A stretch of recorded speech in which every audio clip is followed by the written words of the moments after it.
台南市安平区建平里爱心会每当3节拢会发予里来落雪，每一盒600块红包加礼品，已经持续超过10档。今年中秋节不动产服务职业工会还阁捐赠40份500块红包，总共他价到2万块，每一盒会当领到1100块礼金。家厝虽然是用阿蒙头。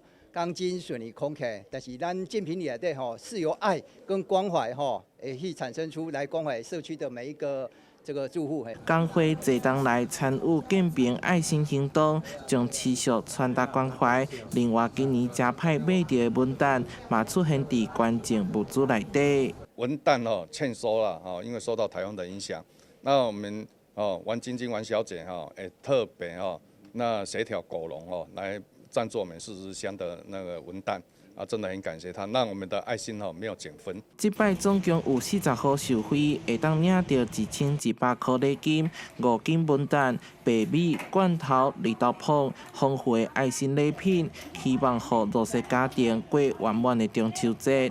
台南新闻所采访报道。